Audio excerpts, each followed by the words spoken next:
E eu devo dizer que talvez aqui nessa noite, alguns até jovens, estão a passos largos para abandonar a fé e a passos largos para o inferno. Eu devo dizer que alguns aqui estão destruindo a sua vida.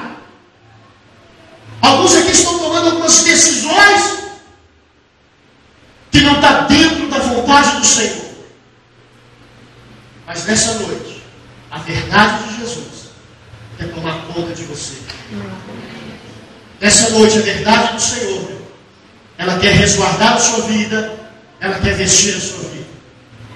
Eu fico observando como que nós somos bombardeados, na televisão, falando do povo de Deus, com mensagens que não são verdadeiros santos, e a Bíblia não são verdadeiramente evangélicos.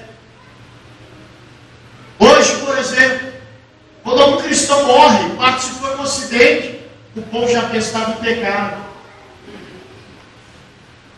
Se for de uma doença, tinha uma coisa errada. Por que essa miséria? Porque pregaram o evangelho errado. Porque tiraram a cruz do evangelho. Um evangelho que prepara as pessoas só para essa vida. Um evangelho que não abre a visão das pessoas que nós somos forasteiros e estamos aqui de passagem. A Bíblia diz assim, ó, não temais aquilo que mata a carne, mas você tem que temer aquele que tem poder para fazer perecer o corpo, a alma, o espírito do inferno. Irmão, eu quero que você saiba nessa noite que o Senhor Jesus, Ele morreu na cruz do Calvário, não foi para dar carro zero, não foi para dar casa própria, não foi para dar dinheiro para ninguém. Jesus morreu na cruz do Calvário para salvar o pecador, no qual eu era um deles. Aleluia.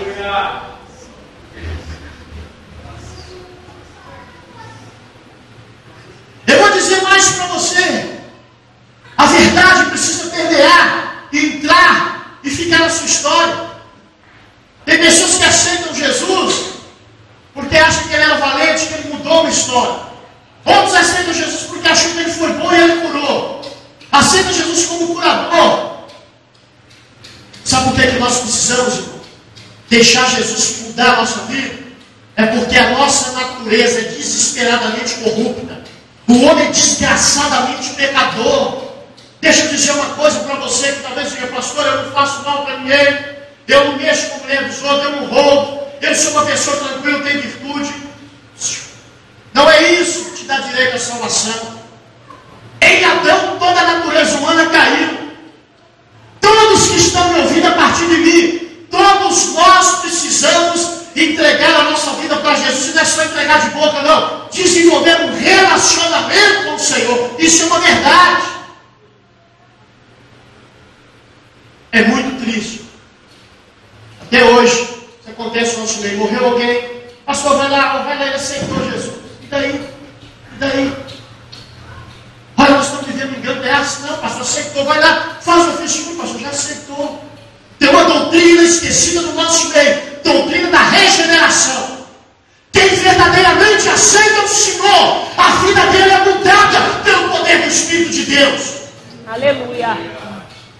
Então, meu querido, você precisa ouvir essa verdade aqui. Se você quiser ter a comida de Deus, eu vou te trazer uma verdade que te liberta. Olha, se você é um cristão, mas você continua com a sua vida da mesma forma, os mesmos pecados, as mesmas fraquezas, você ainda não teve uma experiência com o Senhor. Não porque o Senhor não queira, mas talvez um pregador te enganou. Talvez eu te enganei. Quando eu disse levantar a mão lá, que ele aceitou, está salvo. Mas o que mostra que a pessoa está salva, meu irmão? A primeira coisa, ela vai ter fome do Senhor. E a vida dela vai desenvolver. Porque isso é obra do Espírito Santo de Deus. Amém, Deus. Não pode, irmão, salvo, regenerado, nascido de novo, batizado no Espírito Santo, continuar com a mesma vida. Se a sua vida ainda é a mesma, cuidado, porque de repente você não recebeu o milagre do novo nascimento. É uma verdade. Eu não me engano disso que eu vou falar até agora, mas tem muitos pastores que não têm coragem de pregar isso, porque quer te agradar. Nós estamos vivendo uma época em que o Evangelho está sendo pregado. Vocês querem ver? Uma das grandes desgraças, que é o contrário da graça, que está lá dentro da tua casa, que agora hoje tem LCD, tem a porcaria da televisão. Pastor, aqui é proibido ver televisão? Não. Mas talvez, meu irmão, você não vai para a casa de prostituição, mas você liga aquele cachorro falante lá, e aquela prostituição está na frente da sua esposa, dos seus filhos, e você aceita aquilo dentro da sua casa. As pessoas hoje não estão constrangidas com nada. Quem já assistiu o filme A Jornada aqui? Levanta a mão. 1, 2, 3, 4, 5. E não tem tanto filme evangélico bom. Quem assistiu o Titanic aqui? Levanta a mão. Um cara de gente não teve coragem. Não tem problema. A verdade é verdade. A Jornada é um filme, eu postei no blog. Aonde o elemento lá defende uma tese de moralidade. Por exemplo, roubar está errado. Ele escreveu um livro, roubar está errado. Roubar é certo, não? Roubar é certo? Não. Aí, quando ele queria que o livro dele fosse aprovado, alguém quer falar, não, eu reprovo essa tese. Você tem que provar por que é errado. Ah, não, mas é errado. Não falta de... não é virtude, né, tal. Aí, aquele camarada que questionou a tese dele, fez uma máquina do tempo, ela é fictícia, né, meu? E ele avançou 100 anos na frente, e ele viu como que a igreja estava isso 100 anos. E sabe como é que a igreja estava? Quem quer saber? Quem quer saber? Estava igualzinho essa igreja de hoje. Mesma coisa. As pessoas contam piada moral, assistem filme moral. Não há mais, meu irmão, senso de discernimento espiritual. Olha para mim. Vale tudo. Ninguém defende aquela... Deixa eu falar para você uma coisa. A Bíblia, ela não precisa ser defendida, não. Tentar defender a palavra de Deus é que nem tentar defender o leão. Não precisa de defesa, não. Mas aqui, ó, a fé, ela tem que ser defendida. A palavra de Deus, ela se defende por si, só expõe ela. Agora, irmãos, a fé tem que ser defendida.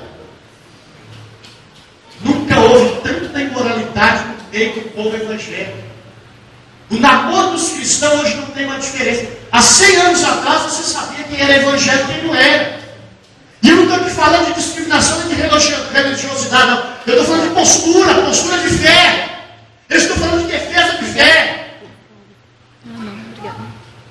Então, irmão, olha aqui para mim, pai. Você está preocupado em dar para o seu filho um bom estudo, um bom colégio? Ensina para ele a Bíblia, mas não se ensinar, não. Viva ela dentro da sua casa. Viva o Evangelho dentro da sua casa. Amém, irmão?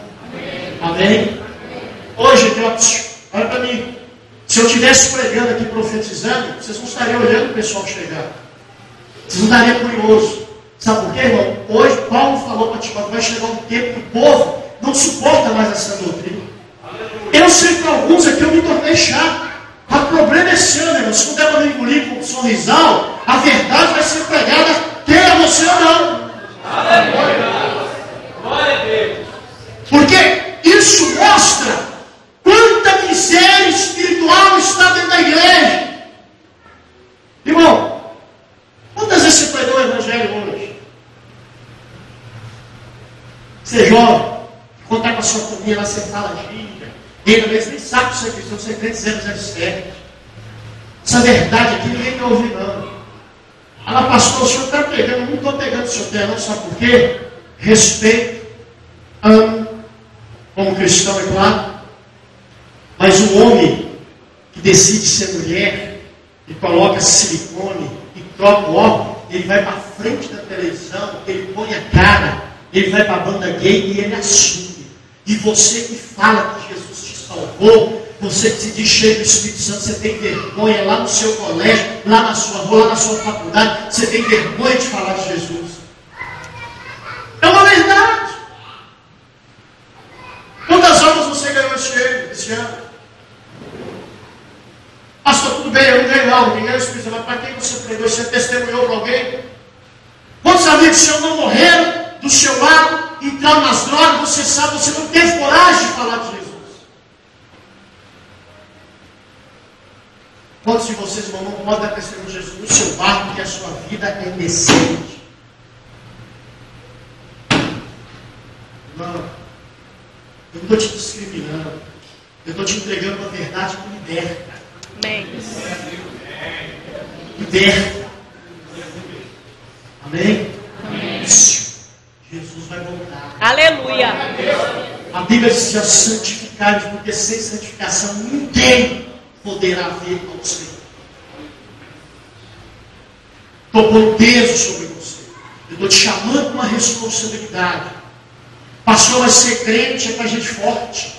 Ser crente, pastor, é para pessoas especiais. Nada disso, meu irmão. Eu sempre bato nessa tecla. Você pode estar mergulhado no pecado, na desgraça, na miséria. Mas se você for sincero e pegando igual você tenta ganhar dinheiro, se você for sincero e buscar Deus dessa forma, Ele vai agir na sua vida. Aleluia. Se você buscar Deus igual você busca quando tem campanha na igreja, Ele vai agir na sua vida. Amém? A verdade está na palavra, meu irmão. O que eu estou pregando aqui está na verdade santificados. O que eu estou pregando aqui, meu irmão, que olha bem o pecado, irmão, o salário do pecado é morte, está tudo aqui. O que é pecado? É errar no alvo. Então nessa noite, meu irmão, a comida de Jesus, qual que era? Fazer a vontade do Pai. Hã? Pai. E uma das comidas dele, um dos banquetes dele era a... Você quer esse prato para você? Quer mesmo? Quer mesmo? Jesus, irmão, ele sabia disso. Ele não veio enganar. Jesus sabia que ele seria traído por Judas. Jesus sabia que ele ia atrair sobre ele. Ele não teve a natureza pecaminosa, ele atraiu o pecado sobre ele, mas foi influenciando a natureza dele. Ele sabia que ele seria abandonado pelo Pai. Uma coisa que eu tenho fitado aqui, irmão, e eu já preguei isso errado, e com certeza eu falei isso para a igreja, e talvez você ouviu essa mensagem errada. Quando no momento da crucificação do Senhor Jesus Cristo, a Bíblia diz que o Pai tira os olhos de Jesus. Eu já preguei, já ouvi vários pastores pregando que o sofrimento de Jesus era tanto que o Pai não aguentou olhar, mas isso é mentira. O Pai não aguentou olhar para ele, não suportou olhar Jesus, porque quando ele olhou para Jesus, Jesus era pecado. O pecado estava com Jesus, e um dos atributos de Deus que é a santidade. O Pai não suporta o pecado. Então naquela hora, não foi por misericórdia, não foi por ódio, que o Deus Pai, ele não aguentou olhar para Jesus, porque Jesus é o pecado. Deixa eu dizer para você que está aqui me ouvindo, pastor, a minha vida está toda estragada, eu estou com a minha vida toda amarrada. Eu estou aqui para dizer para você, alguém pagou um preço por você. Sei, alguém pagou um preço para você. Esse que vos prega aqui, não é alguém que nasceu dentro de berço evangélico, não, meu irmão. Eu quero dizer para você que Jesus é mais forte do que a droga que você usa. Jesus é mais forte do que essa prostituição, esse adultério que está te assediando. Jesus é mais forte do que qualquer ameaça, do que qualquer trevas. Jesus, ele é Rei dos reis e Senhor dos senhores. Aleluia! Glória a Deus! E Ele te ama. Aleluia! Agora, para Ele te amar, Ele precisa com verdade mostrar para alguns aqui que você está no lamaçal do pecado, está no charco de lodo, mas o Senhor tem poder de pegar você pelas mãos, tirar você desse charco de lodo e firmar os seus pés sobre a rocha e colocar um novo canto nos seus lábios. Amém, Deus. Aleluia. Amém? Amém? Então Jesus veio com verdade. E nessa noite, se você quiser experimentar essa verdade, que é um dos alimentos de Jesus, ela está aí para você. Faça uma outra avaliação da sua vida. Meu. Nós achamos às vezes que na igreja, uma vez ou outra, eu vi no fim do ano, você vai resolver o nosso problema. Me perdoa, querido. Não vai resolver nada. Essa mensagem aqui não vai resolver nada. Se o Espírito Santo não fizer a obra, você não responder à voz do Espírito. Mas nessa noite, o Senhor está aqui. E Ele te chama para a mesa. E se você quiser andar com Ele, rompa com a mentira, rompa com o engano e viva a verdade do Senhor em nome de Jesus. Amém. Amém, meu irmão? Amém. Posso continuar, Pablo, por aqui? Pode continuar. Tem uma outra iguaria que Jesus coloca para nós na mesa. Diga assim, comunhão. Comunhão. Diga estar juntos. Estar juntos. Diga assim, para a igreja. Para a igreja. Principalmente para a igreja. Principalmente para a igreja. Comunhão. Comunhão. Bom, olha para mim, irmão. Jesus era filho de Deus. Ele era perfeito. Ele não tinha pecado. Ele arrumou 12 discípulos cri-cri problemáticos. Eu costumo dizer o seguinte, irmão. Jesus era pastor de uma congregação de 12 membros. Ele era o pastor perfeito. Você que fica aí com Zé, eu saí da igreja tal, porque o pastor fez isso. Irmão, se não deu, tudo bem, sai debaixo da bênção. Mas olha, planta na rocha. Na rocha que eu estou falando não é aqui, se você quiser, na rocha de Jesus Cristo. Amém, meu irmão? Para de arrumar desculpa, sabe por quê, meu irmão? Porque igrejas têm a roda aí. Naquele grande dia, Senhor, eu era daquela igreja assim, mais barulhenta, eu que mais essa igreja. Não, a gente vai falar assim, eu tinha uma barulhenta ali embaixo. Não. Senhor, eu queria um pastor assim, mais teólogo, mais doutor. Tem teólogo e doutor aí, não tem desculpa. Eu quero o pastor do reteté. Pode correr, tem uns montão aí. Amém? Amém?